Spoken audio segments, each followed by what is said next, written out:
यह कहानी लखनऊ की है। लखनऊ का साल 1990।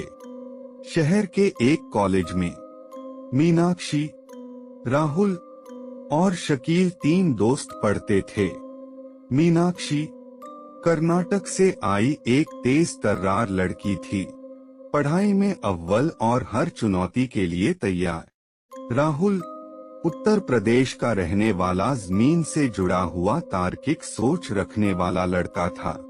शकील पश्चिम बंगाल से आया हुआ थोड़ा डरपोक लेकिन मजेदार स्वभाव का लड़का था। एक दिन कॉलेज की छुट्टी के बाद पिकनिक का प्लान बना।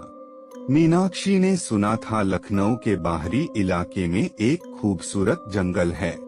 राहुल को जंगल में जाने का जरा भी शौक नहीं था। बचपन से ही उसे दादी नानी के भूत प्रेत के किस्से सुनकर जंगलों से खौफ लगता था, मगर दोस्तों के जोर से वो मान गया।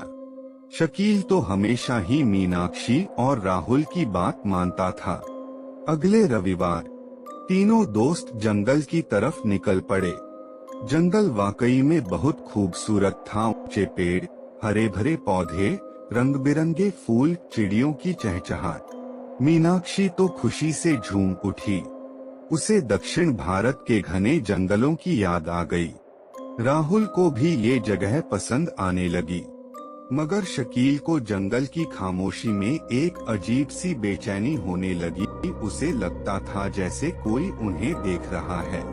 खाना खाकर वो घूमने लगे, तभी मीनाक्षी को एक प्राचीन मंदिर दिखा। मंदिर जर्जर हालत में था, टूटी छत और उखड़ी हुई मूर्तियां थीं, मगर कुछ तो खासियत थी उसमें।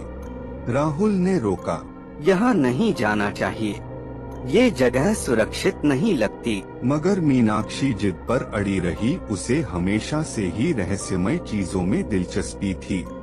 शकील ने भी मीनाक्षी का साथ दिया। मंदिर के अंदर अंधेरा था। मीनाक्षी ने अपनी माचिस जलाई। दीवारों पर भगवानों की भयानक तस्वीरें बनी थीं। कुछ मूर्तियों के चेहरे तो मिट चुके थे, मानो कोई उन्हें मिटा गया हो। अचानक जमीन से एक ठंडी हवा का झोंका आया। माचिस की लौ बुझ गई। अंधेरे में किसी के हंसने की आवाज सुनाई दी। वो हंसी इतनी खौफनाक थी कि तीनों दोस्त सहम गए। बाहर निकलने की कोशिश की, मगर दरवाजा बंद था। उन्होंने जोर लगाकर दरवाजा खोलने की कोशिश की, मगर वो हिलता तक नहीं था। वो तीनों चीखने चिल्लाने लगे, लेकिन चीखने चिल्लाने का कोई फायदा नहीं हुआ। फिर हवा में वही हंसी गूंजने लगी, इस बार और जोर से, और उनके बिल्कुल पास से। शकील जोर से चीखा और बेहोश हो गया।